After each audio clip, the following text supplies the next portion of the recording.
Seorang miliuner mandul memutuskan mengunjungi panti asuhan untuk mencari ahli waris dan seorang anak kecil berteriak, "Aku sudah menunggumu selama 7 tahun, ayah." Dia terkejut saat mengenali mata anak itu. Menurutmu siapa dia? Tinggalkan komentar dan tonton sampai habis untuk melihat akhir dari cerita indah yang akan mengisi hatimu dengan cinta. Langit Jakarta tampak kelabu. Awan tebal menggantung rendah di atas gedung-gedung pencakar langit yang menjulang tinggi. Rendra Suryadinata, pengusaha sukses berusia 45 tahun dengan wajah tegas dan tatapan dingin, duduk di kursi belakang mobil mewahnya yang meluncur mulus menembus kemacetan ibu kota. Dia menatap kosong ke arah jendela, menyaksikan tetesan hujan yang mulai membasahi kaca. "Berapa lama lagi, Pak Hendra?" tanyanya pada sopir pribadinya. "Sekitar 20 menit lagi, Pak." "Macet di daerah Menteng," jawab sopir itu dengan nada hormat. Rendra menghela napas. Hari ini dia harus menghadiri acara amal di sebuah panti asuhan di pinggiran Jakarta, tepatnya di daerah Cilincing. Sebagai CEO Surya Prima Group, konglomerat properti dan teknologi terbesar di Indonesia, Rendra dikenal sebagai pria yang keras dan perfeksionis. Hidupnya hanya untuk pekerjaan. Kesuksesannya dibangun dari kerja keras dan pengorbanan besar, membuatnya menjadi salah satu orang terkaya di Asia Tenggara. Namun di balik kesuksesan itu, Rendra hidup dalam kesendirian. Apartemen mewahnya di kawasan SCBD terasa dingin dan hampa. Tidak ada kehangatan keluarga, tidak ada canda tawa anak-anak. Yang ada hanyalah tumpukan dokumen, rapat demi rapat, dan keputusan bisnis yang harus diambil setiap hari. "Kita sudah sampai, Pak." Suara sopirnya membuyarkan lamunan Rendra. Di hadapannya berdiri sebuah bangunan sederhana bertingkat 2 dengan cat berwarna kuning pucat. Papan nama Panti Asuhan Cahaya Kasih terpampang di depan gerbang. Beberapa petugas keamanan dan staf yayasan sudah menunggu kedatangannya. "Selamat datang, Pak Rendra," sambut seorang wanita paruh baya dengan senyum hangat. "Saya Ibu Widya, kepala panti asuhan ini. Kami sangat tersanjung Bapak berkenan hadir di acara kami." Rendra memaksakan senyum formalnya. "Saya yang berterima kasih atas undangannya, Bu Widya. Surya Prima Group selalu mendukung kegiatan sosial, terutama untuk anak-anak kurang beruntung." Kalimat itu terdengar hambar, seperti pidato yang sudah dihafalkan. Namun bagi Rendra, kunjungan ini hanyalah bagian dari strategi perusahaan untuk membangun citra positif. Donasi besar yang diberikannya kepada panti asuhan ini telah disetujui oleh divisi Corporate Social Responsibility perusahaannya. Ibu Widya mempersilakan Rendra untuk masuk dan melihat-lihat kondisi panti. Lorong-lorong panti yang sempit dan lembab, dinding yang mulai mengelupas, dan aroma pengap menyambut Rendra. Namun anehnya, ada kehangatan yang tidak bisa dijelaskan. Suara tawa anak-anak terdengar dari kejauhan, membuat Rendra merasakan sesuatu yang asing dalam dirinya. "Anak-anak sangat bersemangat bertemu dengan Bapak," ucap Ibu Widya. "Mereka sudah menyiapkan penampilan kecil." Rendra mengangguk mengikuti langkah Ibu Widya menuju ruang serbaguna di lantai 1. Di sana sekitar 30 anak berbaris rapi menyambut kedatangannya dengan tepuk tangan meriah. Mata mereka berbinar penuh harapan, membuat Rendra merasa tidak nyaman. Anak-anak ini melihatnya sebagai pahlawan, padahal dia tahu betul bahwa dirinya jauh dari sosok itu. Acara berlangsung seperti yang direncanakan. Rendra memberikan sambutan singkat, lalu anak-anak menampilkan tarian tradisional dan menyanyikan beberapa lagu. Dia bertepuk tangan sopan, sesekali tersenyum kaku sambil menunggu saat yang tepat untuk berpamitan. "Pak Rendra, maukah Bapak melihat ruang belajar kami di lantai 2? Tanya Ibu Widya setelah penampilan anak-anak selesai. "Kami sangat berterima kasih atas donasi Bapak yang akan kami gunakan untuk merenovasi ruangan tersebut." Dengan berat hati, Rendra mengangguk. Dia mengikuti Ibu Widya menaiki tangga kayu yang berderit. Lantai 2 panti asuhan tampak lebih memprihatinkan. Beberapa bagian plafon terlihat bocor, dan dinding-dindingnya penuh bercak lembab. "Ini ruang belajar kami." Ibu Widya membuka sebuah pintu. Ruangan itu berisi beberapa meja panjang dan kursi kayu yang sudah tua. Beberapa anak sedang sibuk belajar atau membaca buku. Namun yang menarik perhatian Rendra adalah seorang anak laki-laki yang duduk sendirian di sudut ruangan. Anak itu berusia sekitar 10 tahun, dengan rambut hitam lebat dan mata yang tajam. Berbeda dengan anak-anak lain, dia tidak tersenyum atau menunjukkan ketertarikan pada kedatangan tamu penting. "Itu Bima," bisik Ibu Widya. "Dia anak yang cerdas tapi sangat pendiam. Sudah 7 tahun dia tinggal di sini sejak bayi." Entah mengapa, Rendra merasa tertarik untuk mendekati anak itu. Ada sesuatu yang familiar dari wajahnya, sesuatu yang membuat Rendra merasa aneh. Dia berjalan perlahan ke arah Bima, meninggalkan Ibu Widya di ambang pintu.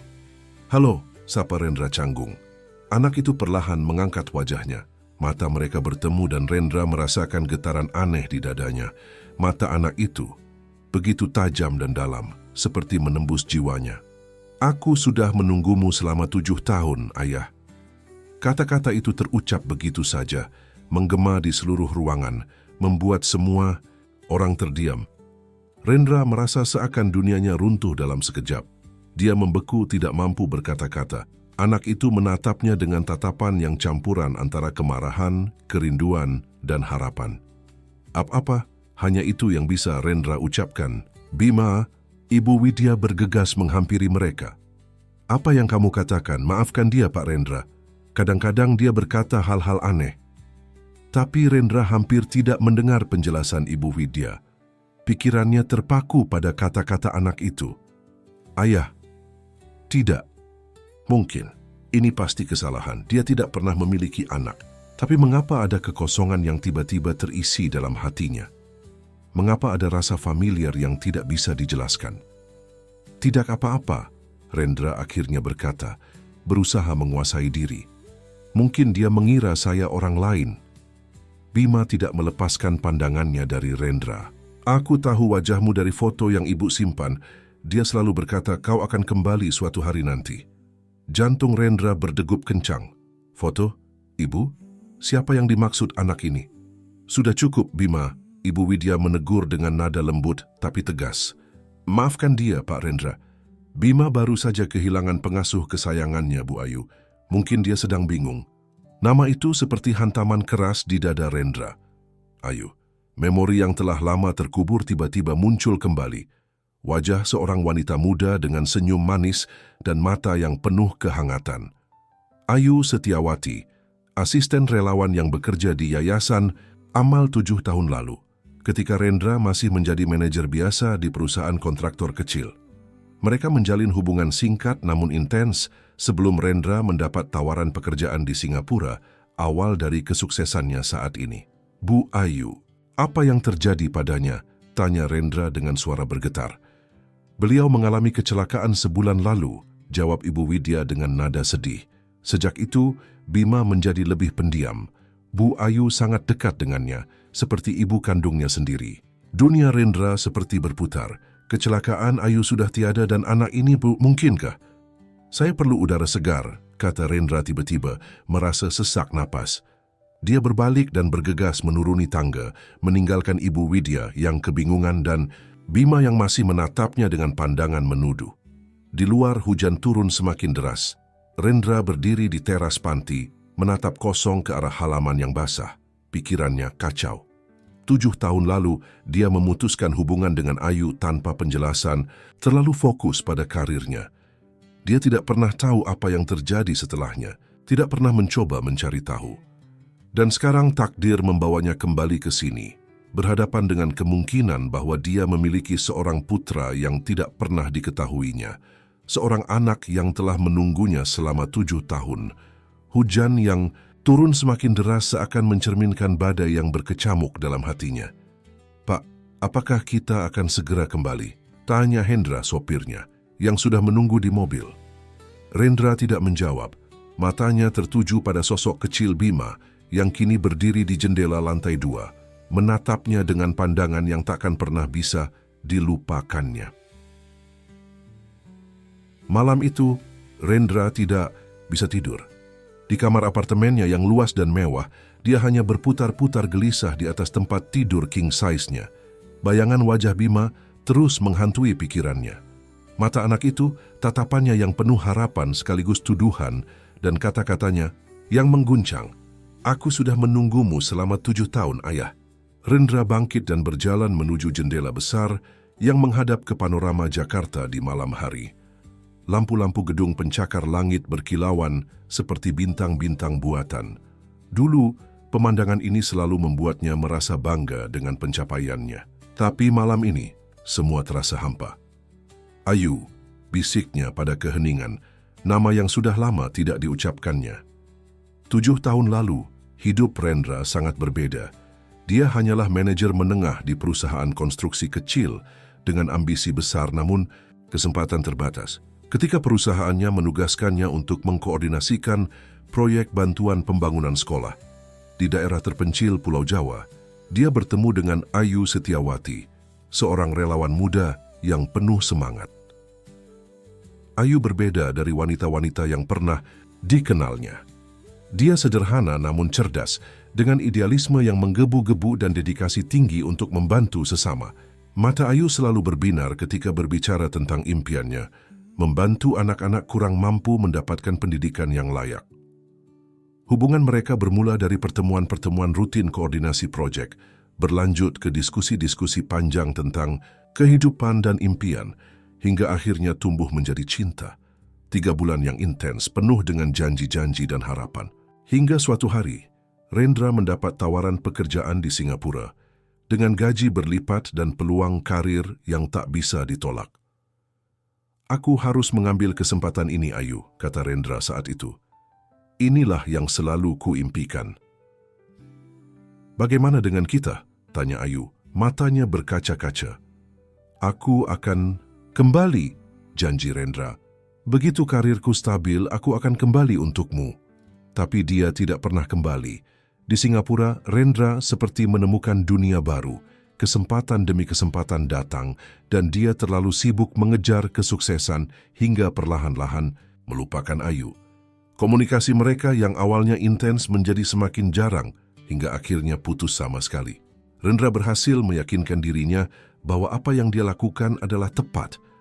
Ayu hanya masa lalu, bagian dari kehidupannya yang lama yang harus ditinggalkan demi masa depan yang lebih baik.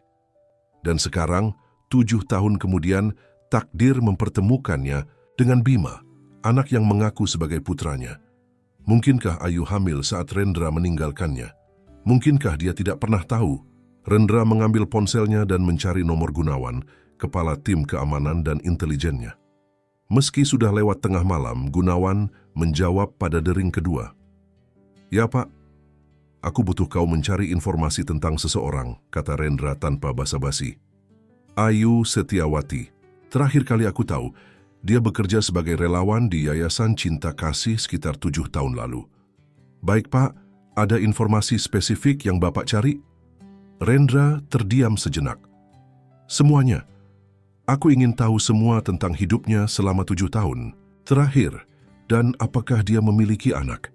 Akan saya lakukan, Pak. Besok pagi laporan awal sudah ada di meja Bapak. Setelah menutup telepon, Rendra kembali menatap kota Jakarta dari jendela apartemennya. Keraguan dan rasa bersalah mulai menggerogoti hatinya. Jika Bima benar-benar anaknya, berarti selama ini dia telah mengabaikan darah dagingnya sendiri. Anak itu tumbuh di panti asuhan, tanpa sosok ayah, sementara dirinya hidup dalam kemewahan. Pagi harinya, Rendra duduk tegang di ruang kerjanya, di lantai 50 Gedung Surya Prima Tower. Di hadapannya, Gunawan menyerahkan sebuah map tebal. Semua yang bisa saya temukan tentang Ayu Setiawati ada di sini, Pak, kata Gunawan. Dan saya menemukan hal yang menarik. Dia memang memiliki seorang anak laki-laki, Bima Setiawan, sekarang berusia 10 tahun. Jantung Rendra seakan berhenti berdetak, walaupun dia sudah menduga, mendengar konfirmasi ini tetap membuatnya terguncang. Tanggal lahir anak itu, tanyanya dengan suara bergetar. Gunawan membuka catatannya. 15 Juli 2015, sekitar 9 bulan setelah Bapak berangkat ke Singapura. Rendra memejamkan mata. Tidak ada keraguan lagi. Bima adalah anaknya, darah dagingnya. Bagaimana dengan kecelakaan yang dialami Ayu? Wajah Gunawan menegang. Itu bagian yang aneh, Pak. Polisi menyimpulkan itu kecelakaan lalu lintas biasa. Mobil yang dikendarai Ayu Setiawati tergelincir di jalan basah dan menabrak pembatas jalan. Tapi ada beberapa hal yang mencurigakan. Mencurigakan bagaimana? Berdasarkan laporan saksi mata, ada mobil lain yang seperti sengaja menyenggol kendaraan Ayu sebelum kecelakaan terjadi. Tapi polisi tidak menemukan bukti kuat dan kasus itu ditutup sebagai kecelakaan biasa. Informasi ini membuat Rendra semakin gelisah. Ada yang tidak beres dengan kematian Ayu. Apakah mungkin ada yang sengaja mencelakakannya, tapi siapa dan mengapa? Ada satu hal lagi, Pak, lanjut Gunawan. Ayu Setiawati ternyata bekerja di Panti Asuhan Cahaya Kasih selama 5 tahun terakhir sebelum kecelakaannya. Dia adalah pengasuh sekaligus guru di sana. Jadi itu sebabnya Bima tinggal di panti asuhan itu, gumam Rendra. Ya, Pak. Dan yang menarik, donasi besar yang Bapak berikan ke panti asuhan itu minggu lalu. Itu kebetulan, potong Rendra. Tim, CSR perusahaan yang memilih panti asuhan itu, bukan aku. Mungkin tidak sepenuhnya kebetulan, Pak, kata Gunawan hati-hati. Berdasarkan penelusuran saya, nama panti asuhan Cahaya Kasih sudah muncul beberapa kali dalam dokumen yang ditandatangani Bapak sejak 2 tahun lalu. Kecil-kecil, tapi konsisten. Rendra mengernyitkan dahi. Dia tidak pernah memperhatikan detail penerima donasi perusahaannya. Terlalu banyak dokumen yang harus ditandatangani setiap hari. Siapa yang mengajukan proposal donasi untuk panti asuhan itu? Kebanyakan melalui Bapak Dharma, Kepala Divisi CSR kita. Dharma Wijaya, pria setengah baya yang sudah bekerja di perusahaan sejak awal, Rendra mengambil alih. Dia selalu tampak kompeten dan berdedikasi, tidak pernah ada alasan untuk mencurigainya. Satu lagi, Pak, Gunawan menambahkan dengan nada, serius, saya menemukan sesuatu yang aneh tentang keuangan panti asuhan itu. Meskipun menerima donasi cukup besar dari berbagai pihak, termasuk dari perusahaan kita, kondisi panti asuhan itu tetap memprihatinkan. Seakan-akan uang itu tidak pernah sampai untuk perbaikan fasilitas. Kecurigaan Rendra semakin menguat. Ada yang tidak beres dengan panti asuhan itu. Dan entah bagaimana semua ini terhubung dengan Ayu, Bima, dan mungkin juga dengan perusahaannya. Aku ingin kau terus menyelidiki ini, perintah Rendra. Cari tahu kemana uang donasi itu pergi. Dan aku ingin tahu lebih banyak tentang Bima. Baik, Pak, tapi apa yang akan Bapak lakukan sekarang? Rendra terdiam sejenak, memandang foto Bima yang ada dalam berkas. Wajah anak itu, dengan mata yang tajam dan alis tebal, begitu mirip dengan dirinya saat masih kecil. Aku akan kembali ke panti asuhan itu, kata Rendra akhirnya. Aku perlu bertemu Bima lagi. Sore itu, tanpa pemberitahuan resmi, Rendra kembali mengunjungi panti asuhan Cahaya Kasih. Kali ini dia datang sendiri, mengemudikan mobil pribadinya, sebuah Audi hitam yang jarang digunakannya. Kedatangannya yang tiba-tiba membuat staf panti terkejut. Ibu Widya yang sedang mengajar beberapa anak di ruang belajar hampir tidak percaya melihat Rendra berdiri di ambang pintu. Pak Rendra, kami tidak menyangka Bapak akan datang lagi secepat ini, sambutnya dengan senyum canggung. Saya ingin melihat kondisi panti lebih dekat, Bu, jawab Rendra tenang. Dan saya ingin bertemu dengan Bima. Wajah Ibu Widya berubah tegang. Bima. Oh, dia sedang berada di perpustakaan kecil kami di belakang. Tapi Pak, tentang kejadian kemarin, tidak apa-apa, Bu. Saya tidak tersinggung. Bolehkah saya menemuinya? Dengan ragu-ragu, Ibu Widya mengangguk dan menunjukkan jalan menuju perpustakaan. Di ruangan kecil yang dipenuhi rak-rak buku tua itu, Bima duduk sendirian di sudut, membaca sebuah buku tebal yang tampak terlalu dewasa untuk anak seusianya. Rendra berdiri di ambang pintu, memperhatikan anak itu. Cara Bima mengernyitkan dahi saat berkonsentrasi, cara dia memiringkan kepala saat membaca, semua itu mengingatkannya pada dirinya sendiri. Halo Bima, sapa Rendra lembut. Bima mengangkat wajahnya, tidak ada keterkejutan di matanya, seakan-akan dia sudah menduga Rendra akan datang. Kau kembali, kata Bima datar. Ya, aku kembali. Rendra melangkah masuk dan duduk di kursi di samping Bima. Aku ingin berbicara denganmu. Tentang apa?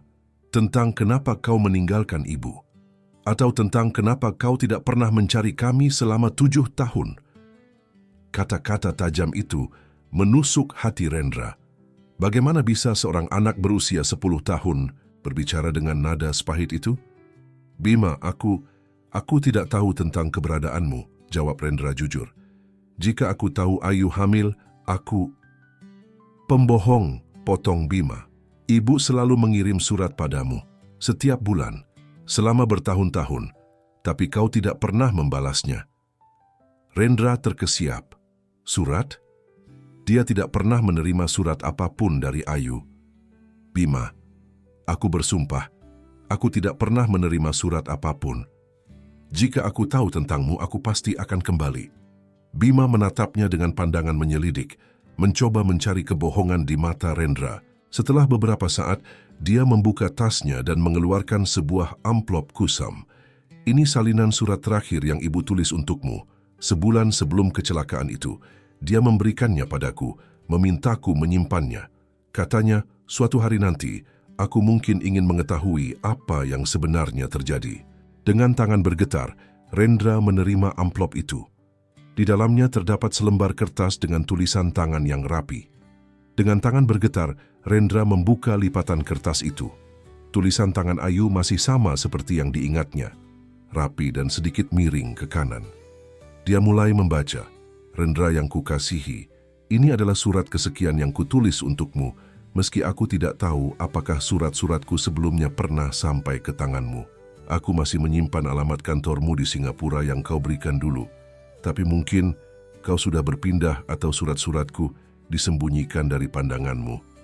Bima tumbuh dengan sangat cepat. Dia semakin mirip denganmu setiap harinya, keras kepala, cerdas, dan memiliki tatapan yang sama tajamnya. Dia sering bertanya tentangmu dan aku selalu menceritakan hal-hal baik, bahwa ayahnya adalah pria hebat yang suatu hari akan kembali.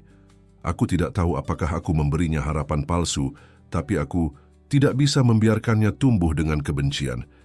Ada sesuatu yang harus kau tahu, Rendra. Aku mulai merasa tidak aman. Sejak bekerja di Panti Asuhan Cahaya Kasih, aku menemukan beberapa kejanggalan dalam pengelolaan dana. Uang donasi yang seharusnya digunakan untuk perbaikan fasilitas dan kebutuhan anak-anak tampaknya menghilang. Ketika aku mencoba menyelidiki, aku mulai mendapat ancaman. Yang lebih mengkhawatirkan, aku menemukan bahwa perusahaanmu, Surya Prima Group, adalah salah satu donatur terbesar. Apakah kau tahu tentang ini? Apakah kau terlibat?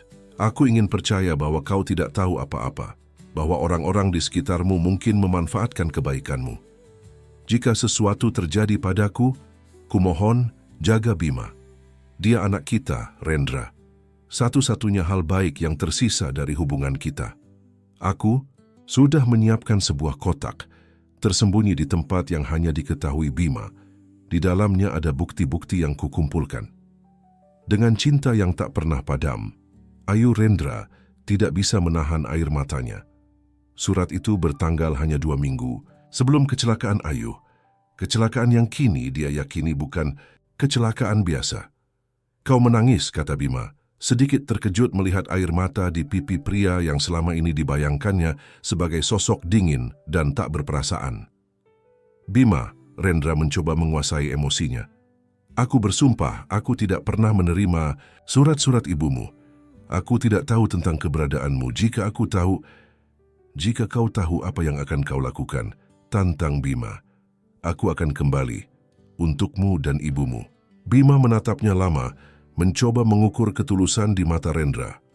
Aku tidak tahu apakah aku bisa mempercayaimu. Aku tidak menyalahkanmu, kata Rendra pelan, tapi aku ingin kesempatan untuk membuktikannya. Bima, dalam surat ini ibumu menyebutkan tentang sebuah kotak dengan bukti-bukti. Apakah kau tahu di mana kotak itu? Bima tampak ragu, tidak yakin apakah dia harus mempercayai pria di hadapannya ini. Ibu menyembunyikannya di tempat rahasia kami. Dia bilang, aku hanya boleh mengambilnya jika aku benar-benar terdesak atau jika aku bertemu denganmu dan yakin bahwa kau datang dengan niat baik. Dan apakah kau yakin sekarang? Bima menggeleng. Belum, tapi aku tahu satu hal. Ada yang tidak beres di panti asuhan ini. 2 minggu yang lalu, aku mendengar Ibu Widya berbicara dengan seseorang di telepon. Mereka membicarakan tentang pengiriman berikutnya dan barang yang harus disembunyikan. Aku tidak mengerti apa maksudnya, tapi itu terdengar mencurigakan. Informasi ini membuat Rendra semakin yakin bahwa ada sesuatu yang tidak beres. Apakah mungkin panti asuhan ini digunakan sebagai kedok untuk aktivitas ilegal? Dan bagaimana perusahaannya bisa terlibat? Bima, aku ingin kau percaya padaku. Aku ingin membantumu dan menyelidiki apa yang sebenarnya terjadi di sini. Tapi aku membutuhkan bukti-bukti yang dikumpulkan ibumu. Bima tampak berpikir keras. Akhirnya dia berkata, "Baiklah, tapi tidak sekarang. Terlalu berisiko. Temui aku besok malam pukul 9 di taman kecil di sebelah panti. Aku akan membawa kotak itu." Rendra mengangguk. "Aku akan datang. Aku berjanji." Setelah pertemuan singkat itu, Rendra kembali ke kantornya dengan pikiran berkecamuk. Dia segera memanggil Gunawan dan menceritakan tentang Suratayu. "Jadi dugaan kita benar, Pak," kata Gunawan. "Ada sesuatu yang mencurigakan dengan pengelolaan dana di panti asuhan itu. Dan kemungkinan besar, kecelakaan Ayu Setiawati bukan kecelakaan biasa. Yang membuatku khawatir adalah keterlibatan perusahaan kita," kata Rendra. "Ayu menulis bahwa Surya Prima Group adalah salah satu donatur terbesar. Bagaimana bisa aku tidak mengetahui ini? Seperti yang saya katakan sebelumnya, proposal donasi diajukan oleh Bapak Dharma. Mungkin kita perlu menyelidiki beliau lebih dalam." "Lakukan dengan hati-hati," perintah Rendra. "Jangan sampai dia curiga. Dan aku ingin pengawasan ketat di panti asuhan itu. Bima berjanji akan memberiku kotak bukti yang disembunyikan Ayu besok malam." "Baik, Pak. Saya akan menugaskan tim untuk mengawasi dari jauh. Tapi, jika saya boleh menyarankan, mungkin lebih aman jika anak itu tidak kembali ke panti asuhan setelah memberikan bukti tersebut." Rendra mengangguk, menyadari kebenaran dalam kata-kata Gunawan. Jika Bima memiliki bukti-bukti yang bisa membahayakan orang-orang yang terlibat dalam skema korupsi ini, nyawanya bisa terancam. "Kau benar. Aku akan membawanya bersamaku besok malam." Keesokan harinya Rendra berusaha fokus pada pekerjaannya, tapi pikirannya terus melayang pada pertemuan malam nanti dengan Bima. Tepat pada pukul 8 malam, dia meninggalkan kantornya dan mengemudi sendiri menuju panti asuhan. Taman kecil di sebelah panti asuhan itu tampak sepi, hanya diterangi oleh beberapa lampu taman yang redup. Rendra duduk di salah satu bangku, menunggu dengan gelisah. Tepat pukul 9, dia melihat sosok kecil Bima menyelinap keluar dari pagar samping panti asuhan. "Kau datang," kata Bima, sedikit terkejut melihat Rendra benar-benar menepati janjinya. "Tentu saja," jawab Rendra. "Aku sudah berjanji." Bima mengeluarkan sebuah kotak kayu kecil dari dalam jaketnya. "Ini yang disembunyikan Ibu. Aku mengambilnya dari tempat persembunyian kami di hutan kecil belakang panti." Rendra menerima kotak itu dengan hati-hati. Tidak ada kunci atau gembok, hanya sebuah pengait sederhana. Dia membukanya dan menemukan beberapa lembar dokumen, flash disk, dan sebuah buku catatan kecil. "Aku belum melihat isinya," kata Bima. "Ibu bilang itu berbahaya." Rendra mengangguk, menutup kembali kotak itu dan memasukkannya ke dalam tasnya. "Bima, ada sesuatu yang ingin kutawarkan padamu. Aku ingin kau ikut denganku malam ini." Mata Bima melebar. "Ikut denganmu? Kemana?" "Ke rumahku. Aku khawatir tidak aman bagimu untuk tetap di panti asuhan, terutama setelah kau mengambil kotak ini." Bima tampak ragu. "Bagaimana aku bisa yakin bahwa aku bisa mempercayaimu? Bagaimana jika kau sama buruknya dengan mereka?" Pertanyaan itu menusuk hati Rendra. Dia sadar bahwa kepercayaan tidak bisa didapatkan dengan mudah, terutama dari anak yang telah diabaikannya selama 10 tahun. "Kau benar untuk tidak langsung mempercayaiku," kata Rendra jujur. "Tapi aku berjanji akan melakukan apapun untuk melindungimu. Kau adalah anakku, Bima, dan aku tahu aku telah melewatkan begitu banyak hal dalam hidupmu. Aku tidak bisa mengubah masa lalu, tapi aku ingin menebus kesalahanku mulai sekarang." Bima menatapnya dengan mata yang sama, tajamnya dengan mata Rendra. "Baiklah, Aku akan ikut denganmu. Tapi, bukan karena aku mempercayaimu sebagai ayahku. Aku ikut karena ibu percaya padamu, dan aku percaya pada penilaian ibu. Rendra mengangguk, menerima keputusan Bima. Ayo, mobilku diparkir tidak jauh dari sini. Mereka baru saja akan beranjak ketika tiba-tiba terdengar suara langkah kaki. Dari kegelapan muncul Ibu Widya dengan wajah tegang. Bima, apa yang kau lakukan di luar pada jam segini? Tanyanya dengan nada marah. Kemudian dia melihat Rendra. Pak Rendra, saya tidak tahu Bapak berencana berkunjung malam ini.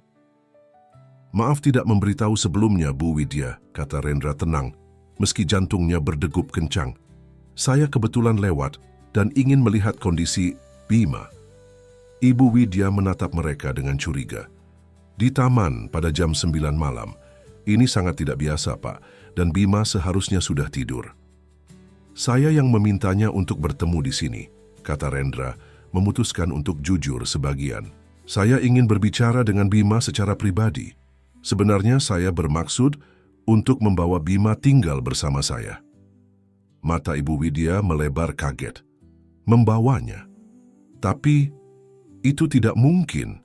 Ada prosedur adopsi yang harus diikuti, dokumen yang harus ditandatangani, dan saya tidak bermaksud adopsi, Bu, potong Rendra. Saya adalah ayah kandung Bima. Tes DNA bisa membuktikannya. Wajah Ibu Widya memucat. Itu tidak mungkin. Saya yakin Ibu Widya sudah tahu tentang ini, kata Rendra mengamati reaksi wanita itu dengan seksama. Ayu Setiawati, Ibu Bima, bekerja di panti ini selama bertahun-tahun. Saya yakin dia pernah menceritakan tentang saya. Ibu Widya tampak gugup. Saya tidak tahu apa-apa tentang ini. Dan meskipun Bapak adalah ayah kandungnya, Bapak tidak bisa begitu saja membawanya pergi. Ada prosedur hukum yang harus diikuti. Tentu, kata Rendra. Saya akan mengurus semua dokumen yang diperlukan besok pagi. Untuk malam ini, saya pikir akan lebih baik jika Bima ikut dengan saya. Tidak, kata Ibu Widya tegas. Saya tidak bisa mengizinkannya. Bima harus kembali ke panti sekarang juga. Ibu Widya maju selangkah dan memegang tangan Bima, tapi anak itu menarik tangannya dengan kasar. Aku ingin pergi dengan ayahku, kata Bima, memberikan tekanan pada kata ayahku, meski dia baru saja mengatakan pada Rendra bahwa dia belum sepenuhnya menerimanya. Wajah Ibu Widya mengeras. Kau tidak tahu apa yang kau bicarakan, Bima. Kembali ke panti sekarang. Maaf, Bu Widya, kata Rendra melangkah di antara Bima dan wanita itu. Tapi keputusan sudah dibuat. Saya akan membawa Bima malam ini, dan besok saya akan datang dengan pengacara saya untuk mengurus semua dokumen yang diperlukan. Untuk sesaat, tampak seakan Ibu Widya akan memprotes lebih jauh. Tapi kemudian, seolah menyadari bahwa dia tidak bisa melawan kekuatan dan pengaruh Rendra, dia mundur selangkah. Baik, katanya dingin. Tapi saya akan melaporkan ini kepada pihak berwenang. Silakan, balas Rendra tenang. Saya tidak melakukan apapun yang ilegal. Saya hanya membawa anak saya pulang. Rendra menggandeng tangan Bima dan berjalan menjauh dari taman. Dia bisa merasakan tatapan Ibu Widya yang menusuk punggungnya, tapi dia tidak berbalik. Prioritasnya sekarang adalah membawa Bima ke tempat yang aman. Segera setelah mereka mencapai mobil, Rendra mengirim pesan singkat pada Gunawan. Bima bersamaku. Ibu Widya tahu. Awasi panti asuhan itu dengan ketat. Dalam perjalanan menuju apartemen Rendra, Bima duduk diam di kursi penumpang, menatap keluar jendela dengan ekspresi yang sulit dibaca.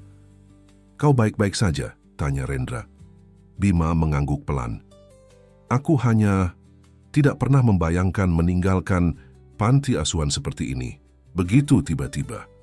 Aku tahu ini berat untukmu, kata Rendra lembut, tapi aku berjanji kau akan aman bersamaku. Aku membawa beberapa barang, kata Bima, menunjuk ransel kecil yang dibawanya. Foto ibu, beberapa buku, dan jurnal yang ibu tinggalkan untukku. Jurnal? Ya, berbeda dengan kotak tadi. Ini jurnal pribadi ibu. Dia memberikannya padaku beberapa hari sebelum kecelakaan itu.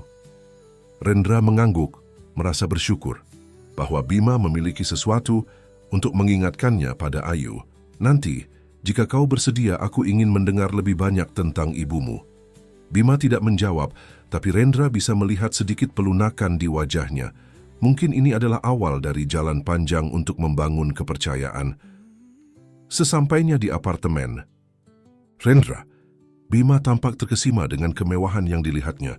Apartemen 2 lantai, itu terletak di puncak gedung tertinggi di Jakarta, dengan pemandangan kota yang menakjubkan. Ini rumahmu? Tanya Bima takjub. Ya, jawab Rendra.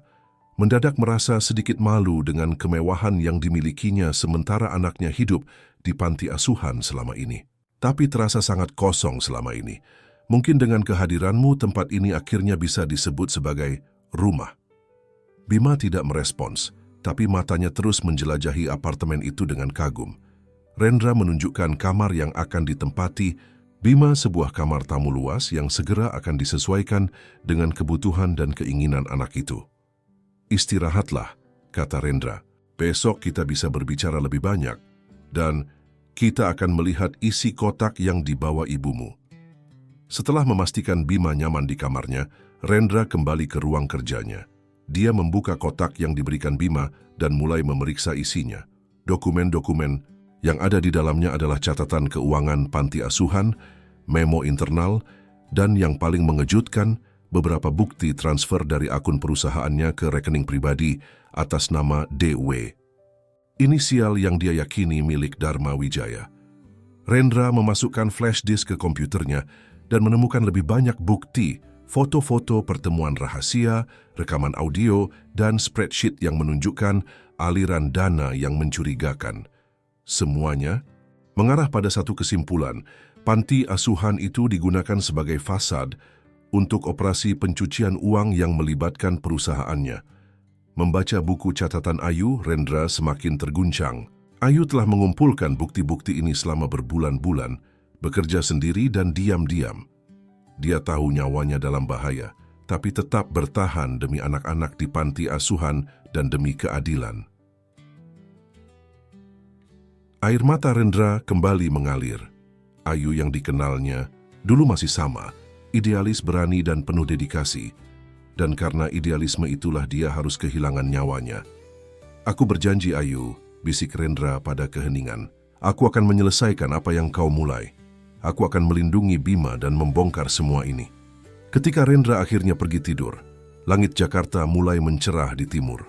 Besok akan menjadi hari yang panjang dan berbahaya. Tapi untuk pertama kalinya sejak bertahun-tahun, Rendra merasa hidupnya memiliki tujuan yang jelas. Pagi itu, Rendra terbangun dengan perasaan aneh.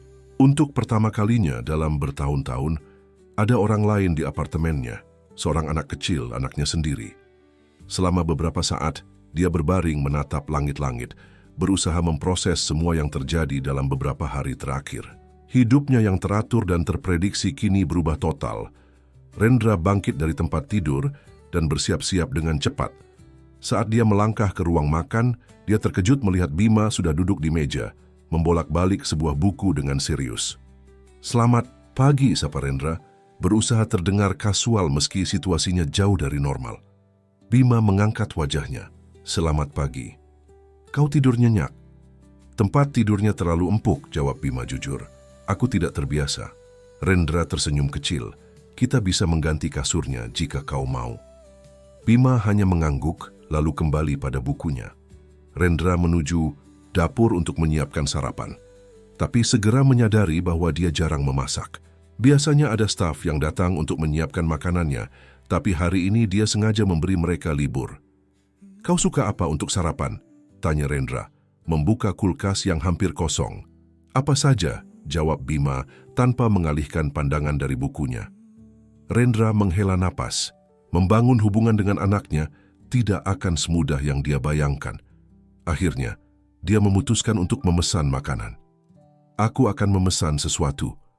Bagaimana dengan nasi goreng atau pancake?" "Nasi goreng," jawab Bima singkat. Setelah memesan makanan, Rendra duduk di hadapan Bima. "Apa yang kau baca?" "Buku matematika tingkat SMP. Aku menemukan di rak bukumu." Rendra terkejut. "Itu buku yang cukup sulit untuk anak seusiamu." Bima mengangkat bahu. Tidak terlalu, aku suka matematika. Kau sangat pintar ya? Tanya Rendra, baru menyadari betapa sedikit yang dia ketahui tentang anaknya sendiri. Ibu selalu bilang begitu, jawab Bima, akhirnya menutup bukunya dan menatap Rendra. Dia yang mengajariku matematika dan sains. Katanya aku mewarisi otak cerdasmu. Komentar itu membuat Rendra tertegun. Betapa baiknya Ayu tetap mengatakan hal-hal positif tentang dirinya pada Bima meski dia telah meninggalkannya. Bima, kata Rendra serius, aku ingin kau tahu bahwa aku akan melakukan yang terbaik untuk menjadi ayah yang baik bagimu. Aku tahu ini tidak mudah dan aku tidak berharap kau langsung menerimaku, tapi aku ingin mencoba. Bima menatapnya lama sebelum akhirnya berkata, Ibu selalu percaya kau akan kembali suatu hari. Bahkan ketika aku mulai meragukan, dia tetap yakin. Rendra merasakan tenggorokannya tercekat. Ibumu adalah wanita yang luar biasa. Ya, kata Bima pelan, dia memang luar biasa. Percakapan.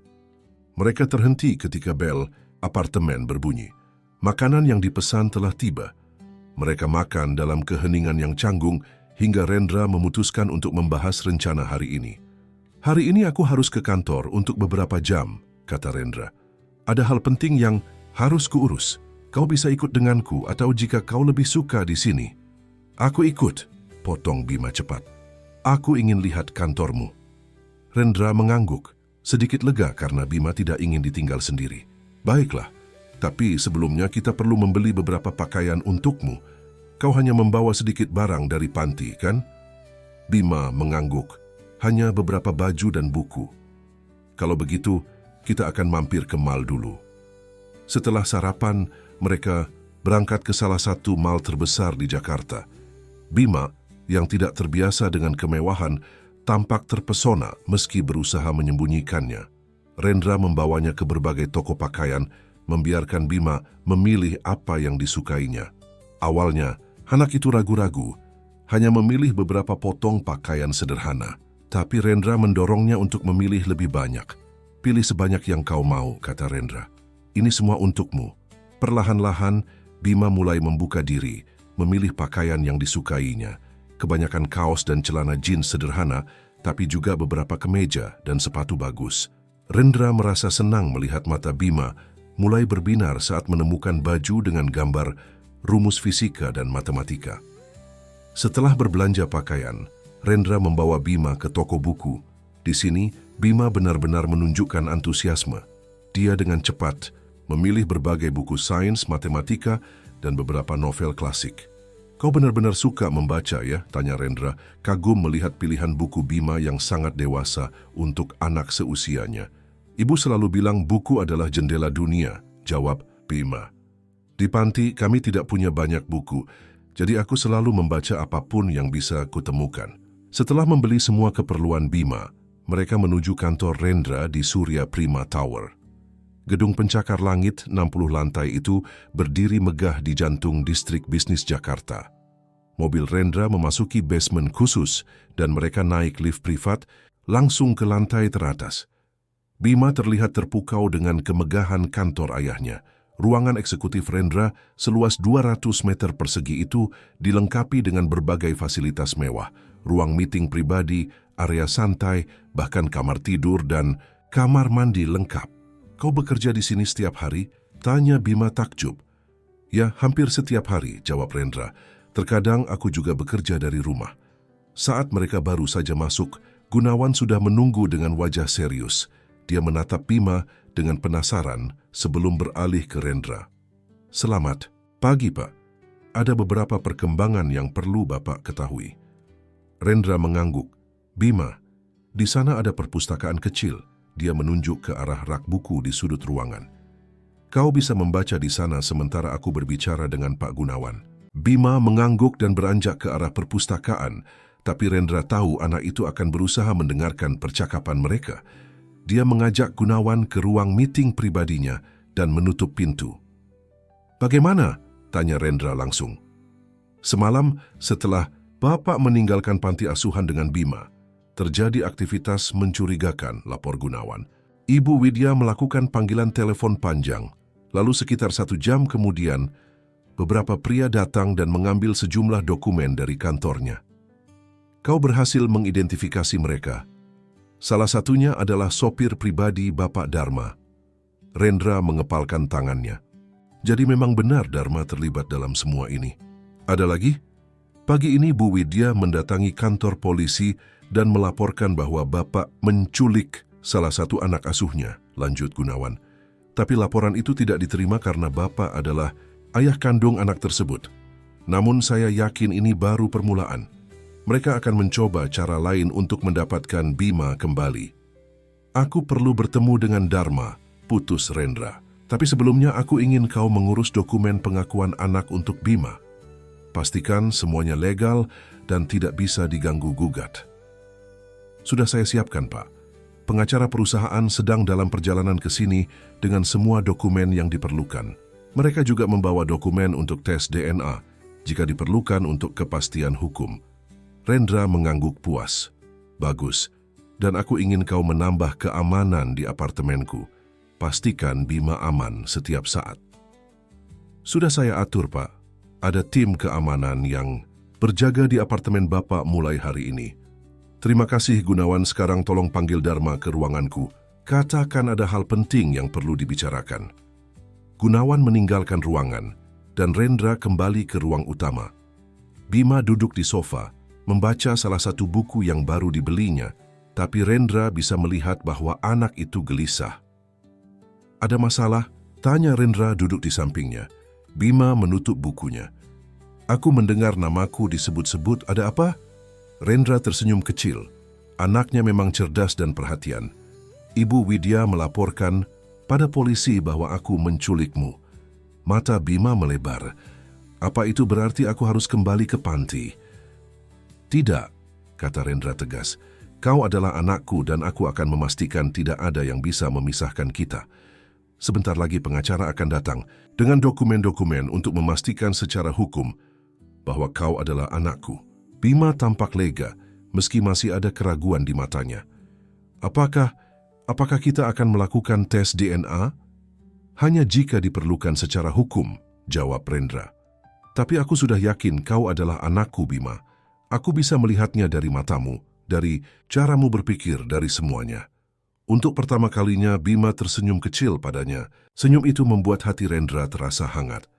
Tidak lama kemudian, tim pengacara datang dengan semua dokumen yang diperlukan. Proses pengakuan anak dimulai dengan Rendra menandatangani berbagai dokumen dan Bima memberikan informasi pribadi. Mereka juga mengambil sampel DNA dari keduanya, meski hanya sebagai formalitas. Dokumen-dokumen ini akan diproses hari ini juga, kata pengacara kepala. Dalam beberapa hari, status Bima sebagai anak sah Bapak Rendra akan diakui secara hukum. Setelah pengacara pergi, Gunawan kembali dengan kabar bahwa Dharma telah tiba. Rendra meminta Bima untuk tetap di ruangannya, sementara dia menemui Dharma di ruang meeting lantai bawah. Ini untuk keamananmu, jelas Rendra. Aku tidak ingin Dharma tahu tentang keberadaanmu di sini untuk sementara waktu.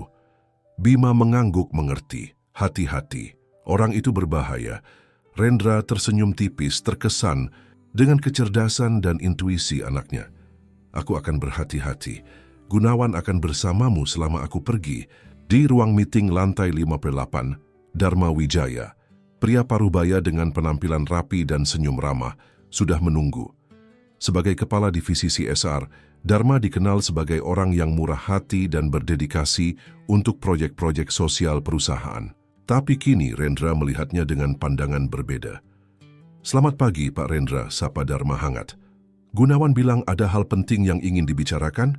Ya, Dharma, kata Rendra, sengaja tidak menggunakan kata Pak untuk menunjukkan perubahan dinamika. Yomain Desian, aku ingin membicarakan tentang program donasi kita untuk Panti Asuhan Cahaya Kasih.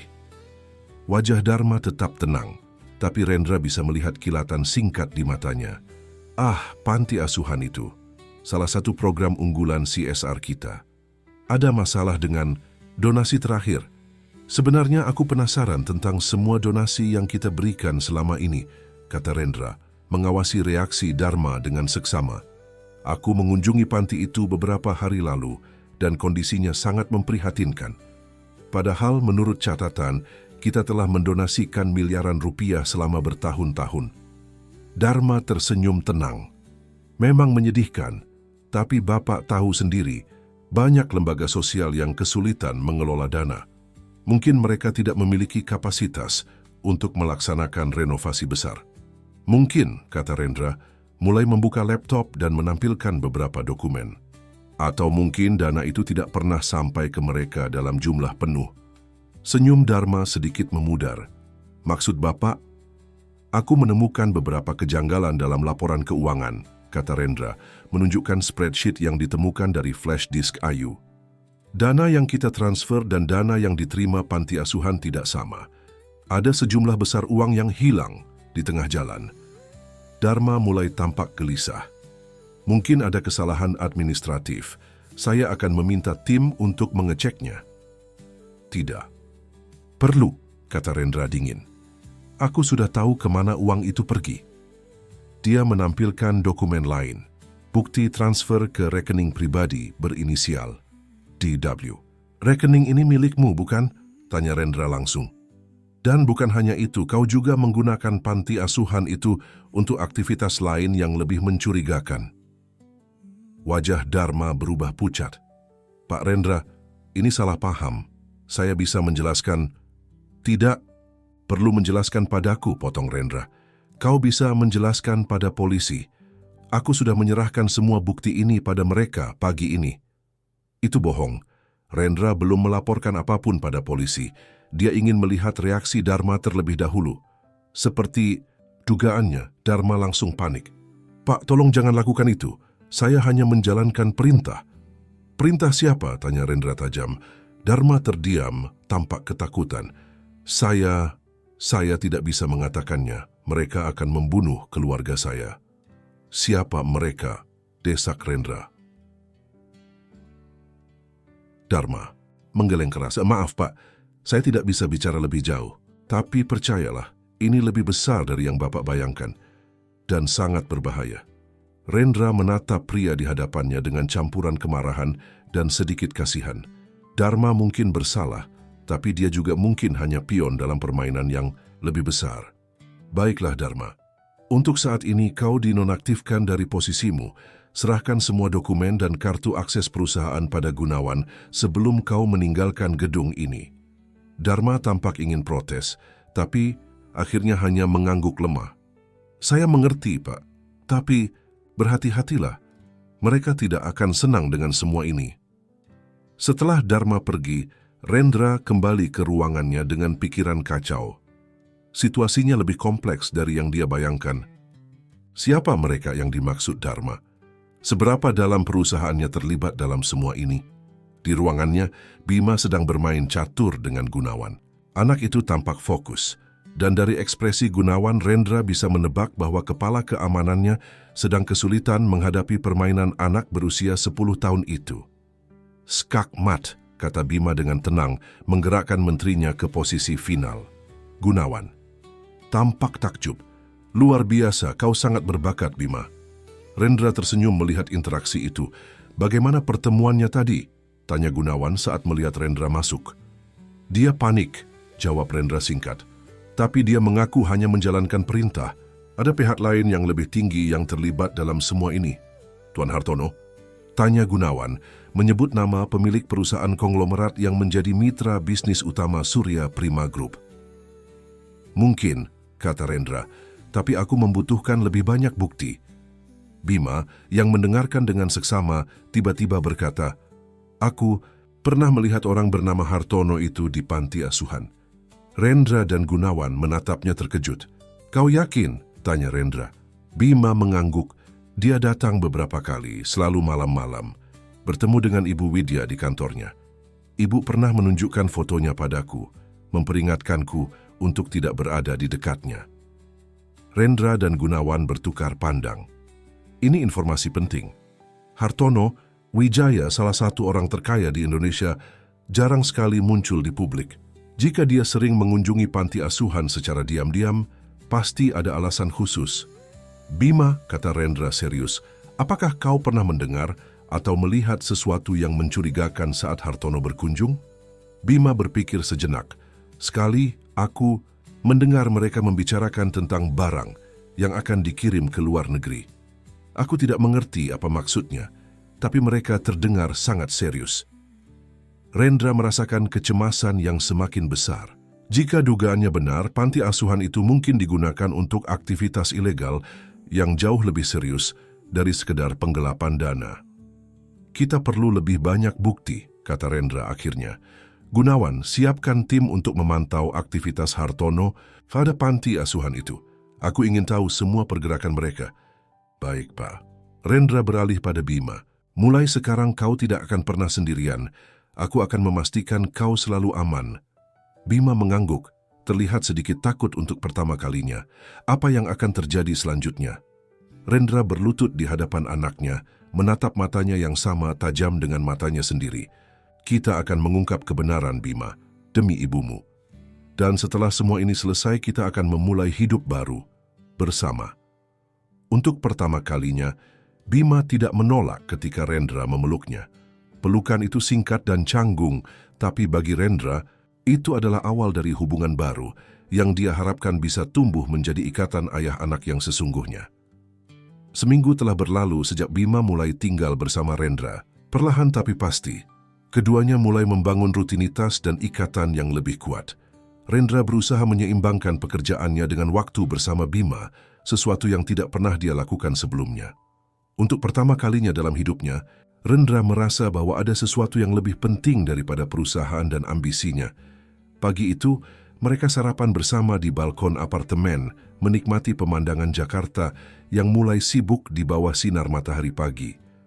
Kau mau makan apa untuk makan siang nanti? Tanya Rendra mencoba memulai percakapan. Terserah, jawab Bima, masih dengan kebiasaan singkatnya, meski sekarang ada sedikit kehangatan dalam suaranya. Baiklah, bagaimana kalau nasi Padang? Kau suka makanan pedas, kan? Bima mengangguk. Ibu sering membuatkanku sambal terasi. Katanya kau juga suka makanan pedas. Rendra tersenyum. Ya, itu benar. Aku tidak bisa makan tanpa sambal. Momen-momen kecil seperti ini, menemukan kesamaan, berbagi cerita tentang Ayu, telah menjadi penghubung antara mereka. Rendra belajar bahwa meskipun Bima tampak pendiam dan dewasa untuk usianya, dia tetaplah anak-anak yang membutuhkan perhatian dan kasih sayang. Ayah, panggil Bima, untuk pertama kalinya menggunakan kata itu secara langsung pada Rendra. Kapan kita akan pergi ke sekolah baru? Rendra tertegun mendengar panggilan ayah, perasaan hangat menjalar di dadanya. Besok, aku sudah membuat janji dengan kepala sekolah. Itu sekolah internasional terbaik di Jakarta dengan program khusus untuk anak-anak berbakat sepertimu. Bima mengangguk puas. Meski baru 10 tahun, kemampuan akademiknya sudah setara dengan anak SMP, berkat pendidikan khusus yang diberikan Ayu selama ini. Ponsel Rendra berdering menampilkan nama Gunawan. Sebentar, Bima. Ya, Gunawan. Pak, kami menemukan sesuatu. Ada pergerakan mencurigakan di sekitar panti asuhan semalam. Beberapa mobil masuk dan keluar dengan cepat sekitar pukul 2 dini hari. Kau bisa mengidentifikasi mobil-mobil itu. Salah satunya adalah SUV hitam milik Hartono Wijaya. Yang lainnya mobil tanpa plat nomor. Mereka membawa beberapa koper besar. Informasi ini membuat Rendra semakin yakin bahwa panti asuhan itu digunakan untuk aktivitas ilegal. Terus pantau, dan aku ingin kau menyelidiki lebih dalam tentang hubungan Hartono dengan panti asuhan itu. Sudah saya lakukan, Pak. Dan ada hal menarik yang kami temukan. Ternyata, Hartono memiliki saham minoritas di Yayasan Cinta Kasih, lembaga yang menaungi panti asuhan Cahaya Kasih. Tapi yang lebih mengejutkan, ternyata yayasan itu juga memiliki saham di beberapa perusahaan milik Hartono di luar negeri, terutama di Singapura dan Hong Kong. Jadi yayasan itu digunakan untuk mencuci uang, simpul Rendra. Tidak heran kondisi panti asuhannya tetap memprihatinkan meski menerima banyak donasi. Betul, Pak. Dan ada satu lagi. Kami menemukan bahwa Ibu Widya, kepala panti asuhan itu, ternyata adalah sepupu jauh Hartono. Rendra mengerutkan dahi. Koneksi ini semakin memperjelas gambaran besar. Bagus Gunawan, terus kumpulkan bukti. Aku ingin semuanya solid sebelum kita membawa kasus ini ke polisi. Setelah menutup telepon, Rendra kembali ke meja sarapan. Bima menatapnya dengan pandangan penasaran. Ada masalah? Tanya anak itu, terlalu perseptif untuk seusianya. Rendra menimbang-nimbang apakah harus membagi informasi ini dengan Bima. Di satu sisi, dia tidak ingin membebani anaknya dengan masalah orang dewasa. Di sisi lain, Bima sudah terlibat terlalu dalam, dan dia berhak tahu. Ya, akhirnya Rendra memutuskan untuk jujur. Kami menemukan bukti lebih lanjut bahwa Panti Asuhan Cahaya Kasih digunakan untuk kegiatan ilegal. Hartono Wijaya, orang yang kau ceritakan pernah berkunjung ke panti, terlibat dalam semua ini. Bima mengangguk serius. Aku tidak terkejut. Orang itu selalu membuatku takut, matanya dingin. Kau anak yang sangat observatif, puji Rendra. Itu kualitas yang baik. Ibu yang mengajariku untuk selalu memperhatikan orang-orang, kata Bima. Dia bilang banyak orang menyembunyikan niat sebenarnya di balik senyuman. Kata-kata itu mengingatkan Rendra betapa banyak pelajaran hidup yang telah diberikan Ayu pada Bima, meski dalam keterbatasannya. Dia merasa bersyukur sekaligus bersalah. Bersyukur Bima memiliki ibu seperti Ayu, dan bersalah karena dia tidak ada di sana untuk membantu. Ayah, panggil Bima lagi, kali ini dengan nada serius. Ada sesuatu yang ingin kutunjukkan padamu. Rendra mengangkat alisnya, penasaran. Apa itu, jurnal ibu? Aku sudah membacanya selama beberapa hari ini. Ada hal penting di dalamnya yang mungkin bisa membantumu. Bima berlari ke kamarnya dan kembali dengan sebuah buku catatan bersampul kulit yang sudah usang. Ini jurnal pribadi ibu. Dia memberikannya padaku beberapa hari sebelum kecelakaan itu, tapi memintaku untuk tidak membukanya sampai aku siap. Rendra menerima jurnal itu dengan hati-hati, seolah-olah itu adalah harta paling berharga di dunia. Dan memang, itu adalah harta, catatan kehidupan Ayu selama bertahun-tahun tanpanya. Kau yakin ingin aku membacanya? Tanya Rendra ragu. Ini sangat pribadi. Bima mengangguk. Ibu menulis di halaman pertama bahwa suatu hari, jika kita bertemu, dia ingin kau membaca ini. Dia bilang ini akan menjelaskan banyak hal. Dengan tangan sedikit bergetar, Rendra membuka halaman pertama jurnal itu. Di sana dengan tulisan tangan yang sangat dikenalnya, Ayu menulis, "Untuk Rendra, jika suatu hari kau membaca ini, aku tidak tahu apakah kita akan bertemu lagi dalam hidup ini. Tapi jika kau membaca jurnal ini, berarti kau telah bertemu dengan Bima putra kita. Aku menulis jurnal ini sebagai catatan perjalanan hidupku setelah kau pergi, dan sebagai bukti kejahatan yang kutemukan. Jika terjadi sesuatu padaku, aku ingin kau tahu kebenarannya. Bukan untuk membalas dendam, tapi untuk melindungi Bima dan anak-anak lain di panti asuhan." Dengan cinta yang tak pernah padam, Ayu Rendra merasakan desakan air mata, tapi menahannya. Dia membalik halaman demi halaman, membaca kisah hidup Ayu selama 7 tahun terakhir. Perjuangannya membesarkan Bima sendirian, karirnya sebagai pekerja sosial, dan akhirnya penemuannya tentang kegiatan ilegal di panti asuhan. Di bagian tengah jurnal, tulisan Ayu menjadi lebih serius dan detail. Dia mencatat pertemuan-pertemuan rahasia, percakapan yang tidak sengaja terdengar, dan bukti-bukti yang dia kumpulkan tentang Hartono Wijaya dan jaringannya. 3 April 2025. Hari ini aku tidak sengaja mendengar percakapan Ibu Widya dengan seseorang yang dia panggil Tuan H di telepon. Mereka membicarakan pengiriman yang akan tiba minggu depan. Awalnya kukira itu tentang donasi atau kiriman barang untuk panti, tapi kemudian Ibu Widya menyebutkan tentang dokumen yang harus dipalsukan dan pembayaran yang harus dirahasiakan. Ini semakin mencurigakan. 10 April 2025, Hartono Wijaya datang ke panti malam ini. Aku bersembunyi di ruang arsip yang berhubungan dengan kantor Ibu Widya, sehingga bisa mendengar percakapan mereka. Mereka membicarakan tentang transfer dana melalui Surya Prima dan menggunakan nama anak-anak sebagai kedoki. Aku tidak mengerti sepenuhnya, tapi aku yakin ini berkaitan dengan pencucian uang dan mungkin penipuan donasi. 15 Mei 2025, Aku menemukan folder tersembunyi di komputer kantor berisi data palsu tentang kondisi panti asuhan dan penggunaan dana. Ada dua versi laporan. Yang asli menunjukkan bahwa sebagian besar dana donasi dialihkan ke rekening pribadi dan perusahaan luar negeri, dan versi palsu yang ditunjukkan kepada publik dan donatur. Aku berhasil menyalin beberapa file ke flash disk.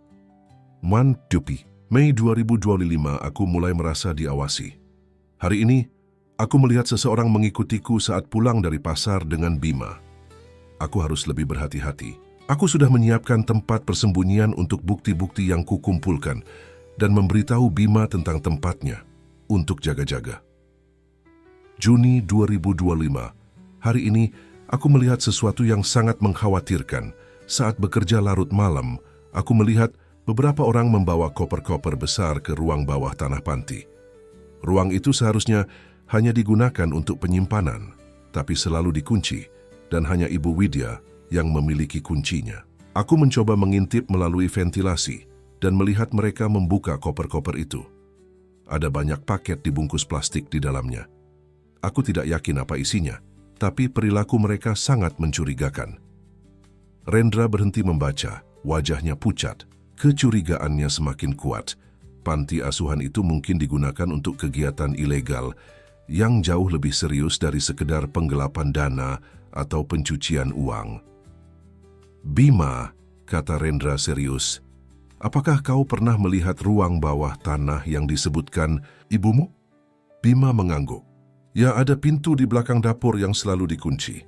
Kadang-kadang saat malam hari aku melihat Ibu Widya atau orang-orangnya masuk ke sana. Apakah kau pernah masuk ke dalam? Tidak, tapi Bima tampak ragu. Tapi apa? Ada ventilasi kecil di sisi luar bangunan yang berhubungan dengan ruang bawah tanah itu. Kadang-kadang aku dan beberapa teman mencoba mengintip ke dalam, tapi terlalu gelap untuk melihat apa-apa dengan jelas. Rendra mengangguk, berpikir keras. Dia perlu melihat ruang bawah tanah itu untuk memastikan kecurigaannya. Tapi bagaimana cara masuk ke sana tanpa menarik perhatian? Dia kembali membaca jurnal Ayu, mencari petunjuk lebih lanjut. Di halaman terakhir yang terisi, bertanggal 2 hari sebelum kecelakaannya, Ayu menulis, 1 Juni 2025, aku sudah mengumpulkan cukup bukti. Besok aku akan pergi ke polisi. Aku tahu ini berbahaya, tapi aku tidak bisa diam saja melihat kejahatan ini berlanjut. Aku sudah meminta temanku, Maya, untuk menjaga Bima jika terjadi sesuatu padaku. Maya tidak tahu detail tentang apa yang kutemukan, tapi dia berjanji akan melindungi Bima. Rendra, jika suatu hari kau membaca ini, kumohon cari Maya Kusuma. Dia bekerja di klinik sehat di dekat panti asuhan. Dia mungkin memiliki informasi tambahan yang tidak sempat kutulis di sini. Rendra menutup jurnal itu, pikirannya berkecamuk. Maya Kusuma, sebuah nama baru yang mungkin bisa memberinya lebih banyak jawaban. Bima, apakah kau kenal dengan Maya Kusuma? Tanya Rendra. Bima mengangguk bersemangat. Tante Maya, ya, dia teman baik, Ibu. Dia sering datang ke panti untuk memeriksa kesehatan anak-anak. Dia sangat baik padaku. Setelah kecelakaan itu, Tante Maya sering datang untuk mengecek keadaanku, tapi beberapa minggu lalu dia berhenti datang. Berhenti datang? Kenapa? Aku tidak tahu. Tiba-tiba saja dia tidak pernah muncul lagi. Saat aku bertanya pada Ibu Widya, dia bilang Tante Maya pindah ke luar kota. Rendra merasakan kecemasan baru. Apakah Maya juga dalam bahaya? Atau mungkin dia dipaksa menjauh dari panti asuhan? Kita harus menemukan Maya, putus Rendra. Dia mungkin tahu lebih banyak tentang apa yang terjadi pada ibumu. Rendra segera menghubungi Gunawan dan memintanya untuk mencari informasi tentang Maya Kusuma. Dalam waktu singkat, Gunawan kembali dengan kabar. Maya Kusuma memang bekerja di klinik sehat di dekat panti asuhan sampai sekitar 3 minggu lalu, lapor Gunawan. Setelah itu, dia mengajukan pengunduran diri mendadak dan menghilang.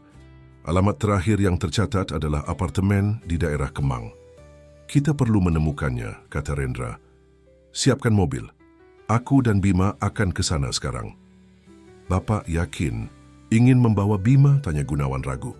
Ya, Maya mengenal Bima. kehadirannya mungkin bisa membantu Maya merasa lebih nyaman untuk berbicara dengan kita. Setengah jam kemudian, Rendra dan Bima didampingi 2 pengawal tiba di kompleks apartemen tempat Maya tinggal. Bangunan sederhana itu terletak di area ramai kemang kawasan yang dikenal dengan bar dan restoran trendinya. Apartemen 302, kata Gunawan, menunjuk ke lantai 3. Mereka naik lift dalam keheningan. Bima tampak gelisah, mungkin karena kemungkinan bertemu dengan teman ibunya lagi. Ketika mereka sampai di depan pintu apartemen Maya, Rendra mengetuk dengan lembut. Tidak ada jawaban. Dia mengetuk lagi, lebih keras. Masih tidak ada jawaban. Mungkin dia tidak ada di rumah, kata Gunawan. Atau mungkin dia takut membuka pintu, kata Rendra. Bima, coba kau panggil namanya. Dia mungkin akan mengenali suaramu. Bima mengangguk dan maju ke depan pintu. Tante Maya, ini Bima. Aku datang dengan ayahku Rendra. Beberapa saat kemudian, terdengar suara kunci dibuka. Pintu terbuka sedikit, hanya cukup untuk memperlihatkan separuh wajah seorang wanita muda dengan mata yang waspada. Bima. Suaranya terdengar ragu. Kemudian matanya beralih pada Rendra dan ekspresinya berubah menjadi terkejut. Kau Rendra? Ya, saya Rendra Suryadinata. Bisakah kita bicara, Bu Maya, ini tentang Ayu? Maya menatap mereka ragu selama beberapa saat, sebelum akhirnya membuka pintu lebih lebar dan mempersilakan mereka masuk. Apartemen kecil itu tampak berantakan, dengan koper setengah terbuka di sudut ruangan, seolah pemiliknya sedang bersiap-siap untuk pergi. Kau mau pergi ke suatu tempat? Tanya Rendra mengamati koper itu. Maya mengangguk kaku. Ya, aku harus pergi dari Jakarta. Tidak aman untukku di sini. Karena apa yang kau tahu tentang panti asuhan itu? Tebak Rendra. Maya tampak terkejut. Kau tahu tentang itu? Ayu, meninggalkan bukti-bukti dan jurnal. Dia menyebutkan namamu sebagai orang yang bisa dipercaya. Maya duduk di sofa, tubuhnya tampak lemas dengan lega. Aku pikir semua bukti itu hilang bersama Ayu. Aku pikir tidak ada lagi yang bisa dilakukan. Ceritakan padaku apa yang kau tahu, pinta Rendra duduk di hadapan Maya, sementara Bima duduk di sampingnya. Maya menatap Bima dengan ragu. Apakah tidak sebaiknya Bima menunggu di luar? Ini bukan pembicaraan untuk anak-anak. Tidak apa-apa, kata Rendra. Bima sudah terlibat terlalu dalam, dan dia lebih kuat dari yang kau kira. Maya menghela napas lalu mulai bercerita. Ayu adalah sahabatku sejak kuliah. Kami sama-sama memiliki minat dalam pekerjaan sosial. Ketika dia mulai bekerja di Panti Asuhan Cahaya Kasih, dia sering bercerita padaku tentang kondisi panti yang memprihatinkan meski sering menerima donasi besar. Lalu dia mulai mencurigai ada yang tidak beres. Ya, awalnya hanya kecurigaan kecil, tapi semakin lama dia menemukan bukti-bukti yang lebih konkret. Donasi yang seharusnya untuk panti asuhan dialihkan ke rekening pribadi dan perusahaan luar negeri. Itu sudah cukup buruk, tapi kemudian dia menemukan sesuatu yang lebih mengerikan. Apa itu? Tanya Rendra tegang. Maya melirik Bima sekilas, sebelum melanjutkan dengan suara lebih pelan. Panti asuhan itu digunakan sebagai tempat transit untuk perdagangan ilegal. Barang-barang terlarang disembunyikan di ruang bawah tanah sebelum dikirim ke luar negeri. Dan Hartono Wijaya, pemilik sebenarnya dari yayasan itu, adalah otak di balik semuanya. Barang terlarang apa yang kau maksud? Tanya Rendra, meski dia sudah bisa menebaknya. Berbagai macam, tapi yang paling mengkhawatirkan adalah Maya kembali melirik Bima, tampak ragu untuk melanjutkan. Adalah, desak Rendra. Dokumen-dokumen palsu, kata Maya akhirnya, memilih kata-katanya dengan hati-hati karena kehadiran Bima. Untuk keperluan khusus. Wajah Rendra menegang mendengar kata-kata Maya. Dokumen palsu, sebuah istilah yang bisa berarti banyak hal, tapi dalam konteks ini, kemungkinan besar berkaitan dengan identitas. Maksudmu, mereka memalsukan dokumen identitas? Tanya Rendra, berusaha menggali lebih dalam. Maya mengangguk pelan. Tidak hanya itu, mereka menggunakan identitas anak-anak di panti asuhan untuk berbagai keperluan ilegal. membuka rekening bank, mengajukan kredit, bahkan membuat paspor palsu. Rendra melirik Bima yang tampak tegang namun penasaran. Apakah identitas Bima juga digunakan? Tidak, Maya menggeleng cepat. Ayu sangat melindungi Bima. Dia memastikan tidak ada dokumen resmi Bima yang bisa diakses oleh manajemen panti. Itulah sebabnya Bima selalu diperlakukan berbeda. Di sana seolah-olah dia hanya dititipkan dan bukan anak asuh resmi. Rendra merasa lega mendengarnya. Setidaknya Ayu berhasil melindungi Bima dari skema ilegal itu. Apa yang terjadi setelah Ayu mulai mengumpulkan bukti-bukti itu? Tanya Rendra. Maya menghela napas berat. 2 hari sebelum kecelakaannya, Ayu datang padaku dengan semua bukti yang dia kumpulkan. Dia bilang akan pergi ke polisi keesokan harinya. Tapi malam itu, seseorang menggeledah apartemennya. Untungnya, Ayu sudah membagi bukti-bukti itu. Sebagian dia berikan padaku, sebagian dia sembunyikan di tempat rahasia yang hanya diketahui Bima. Lalu, kecelakaan itu terjadi. Lanjut Rendra. Ya, kata Maya, suaranya bergetar. Aku yakin itu bukan kecelakaan biasa, terlalu kebetulan waktunya. Setelah itu aku mencoba mencari tahu lebih banyak, tapi kemudian aku mulai merasa diawasi. Beberapa minggu lalu, apartemenku dibobol saat aku sedang bekerja. Mereka mengambil laptop dan beberapa dokumen. Itulah sebabnya aku berhenti datang ke panti dan berencana meninggalkan kota. Kau memiliki bukti yang tersisa? Tanya Rendra. Maya bangkit dan menuju ke dapur. Dia membuka sebuah panel tersembunyi di belakang microwave dan mengeluarkan sebuah flash disk. Ini satu-satunya yang tersisa. Aku menyembunyikannya dengan baik. Semua bukti yang Ayu kumpulkan ada di sini. Foto, rekaman, dokumen, semuanya. Rendra menerima flash disk itu, menyadari bahwa benda kecil ini mungkin kunci untuk membongkar seluruh operasi ilegal dan membawa para pelakunya ke pengadilan. Maya, aku akan memastikan kau mendapat perlindungan, kata Rendra tegas. Kau adalah saksi, kunci dalam kasus ini. Aku takut, Rendra akui Maya. Hartono Wijaya bukan orang sembarangan. Dia memiliki koneksi di mana-mana, termasuk di kepolisian dan pemerintahan. Tapi dia tidak memiliki semua koneksi, kata Rendra yakin. Aku punya kenalan di KPK dan Polri yang bisa dipercaya, dan aku punya sumber daya untuk memastikan kau aman.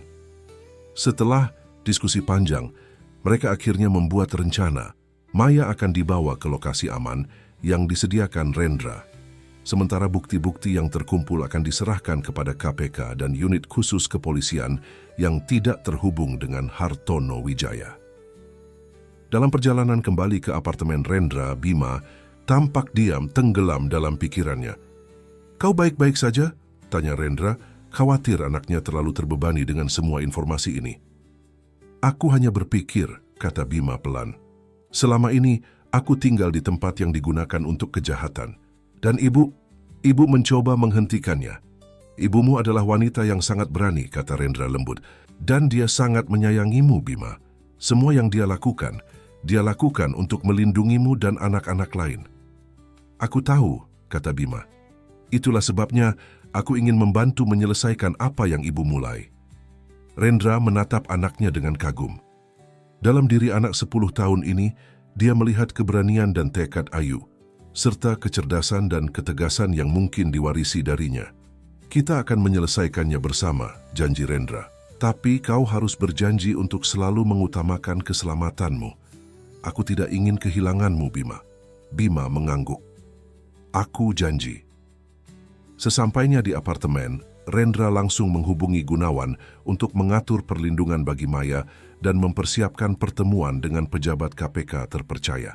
Bukti-bukti dari flash disk yang diberikan Maya digabungkan dengan bukti yang dikumpulkan Ayu sebelumnya, membentuk kasus yang solid. Malam itu, setelah Bima tertidur, Rendra duduk di balkon apartemennya, menatap kerlip lampu Jakarta dengan segelas whisky di tangan. Pikirannya dipenuhi dengan Ayu, kenangan tentang masa lalu mereka, rasa bersalah karena telah meninggalkannya, dan kekaguman atas keberanian dan pengorbanannya. Aku akan menyelesaikan apa yang kau mulai, Ayu, bisiknya pada angin malam Dan aku akan menjaga Bima dengan seluruh jiwa dan ragaku. Aku berjanji. Keesokan paginya, Rendra terbangun dengan tekad baru. Hari ini adalah hari mereka akan membawa semua bukti ke KPK. Tapi sebelum itu, ada satu hal yang ingin dia lakukan. Bima, panggil Rendra saat mereka sarapan. Ada sesuatu yang ingin kutanyakan padamu. Bima mengangkat wajahnya dari mangkuk sereal. Apa itu? Maukah kau secara resmi menjadi anakku? Maksudku, menggunakan nama belakangku, Bima Suryadinata. Mata Bima melebar terkejut dengan pertanyaan itu. Selama beberapa saat, dia hanya menatap Rendra, seolah mencari ketulusan di matanya.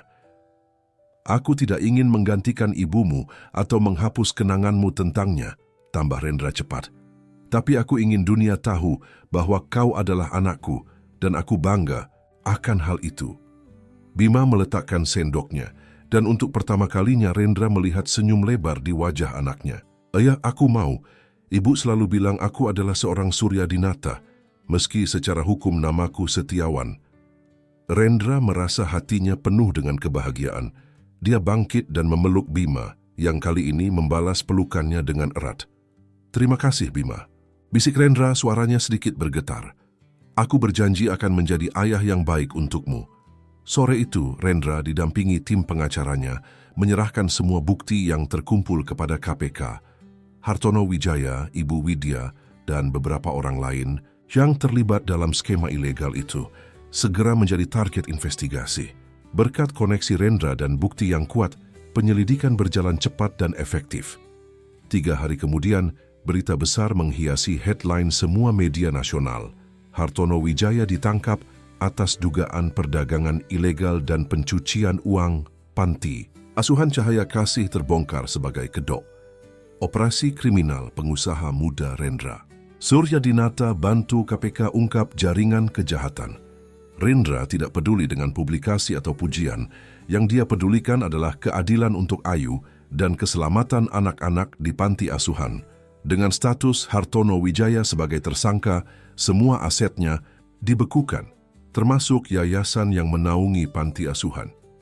Rendra segera menawarkan diri untuk mendanai relokasi dan perawatan semua anak di panti tersebut ke fasilitas yang lebih layak dan dikelola oleh lembaga terpercaya. 1 bulan setelah penangkapan, Hartono, kehidupan Rendra dan Bima mulai menemukan ritme baru.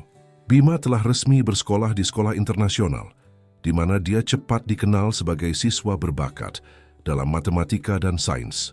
Rendra mulai mendelegasikan lebih banyak tanggung jawab perusahaan kepada tim eksekutifnya, memprioritaskan waktu bersama anaknya. Pada suatu hari Minggu yang cerah, Rendra mengajak Bima ke sebuah taman pemakaman yang tenang di pinggiran Jakarta.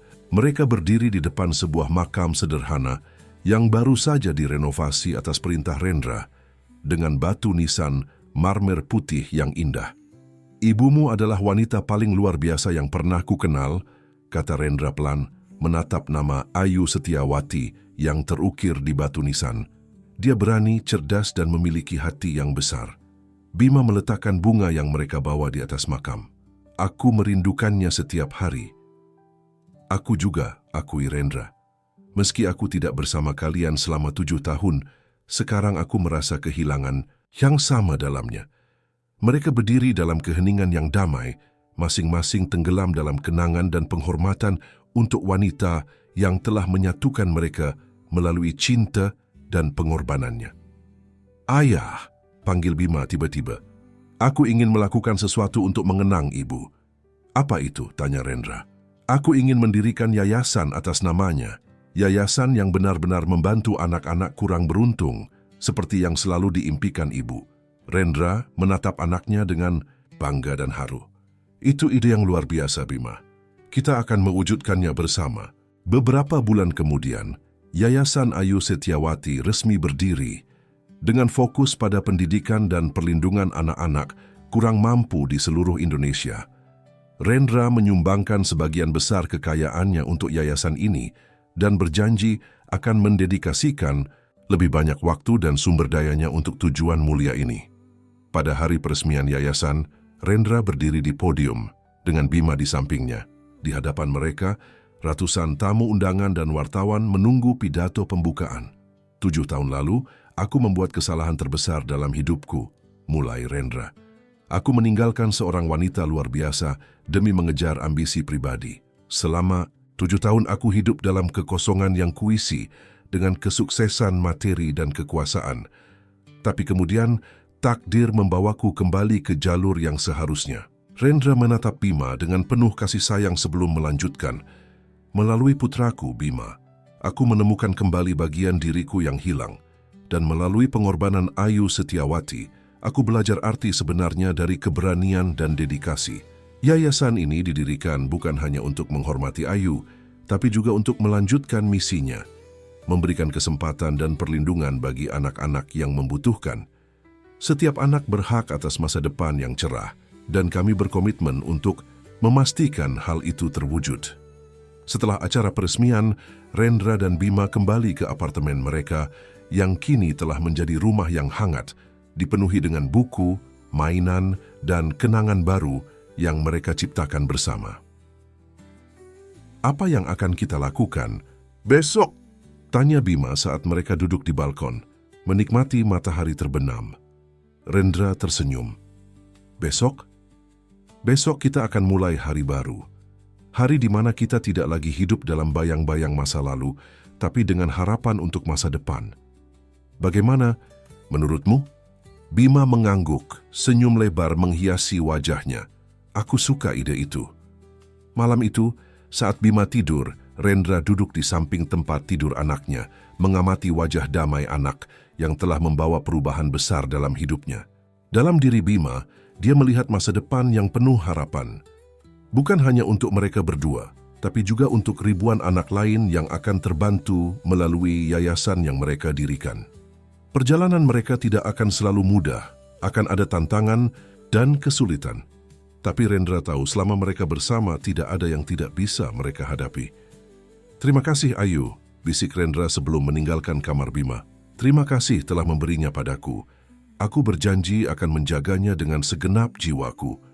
Di luar, langit Jakarta penuh dengan bintang-bintang, seolah Ayu sendiri tersenyum pada mereka dari kejauhan, bahagia melihat dua orang yang paling dicintainya, akhirnya bersatu dan menemukan kedamaian. Kebenaran telah terungkap, keadilan telah ditegakkan, dan cinta yang tulus dan murni, pada akhirnya selalu menemukan jalannya untuk menang, melampaui waktu, jarak, dan segala rintangan. Pendengar yang budiman, kami berharap kisah Rendra dan Bima telah menyentuh hati Anda. Untuk mengikuti perjalanan emosional seperti ini, kami telah menyiapkan daftar putar khusus dengan cerita-cerita menawan lainnya. Temukan dengan mengklik tautan di sebelah kiri Anda. Jika Anda menyukai kisah ini, jangan lupa untuk berlangganan saluran kami dan memberi suka pada video ini. Setiap hari kami membawakan cerita-cerita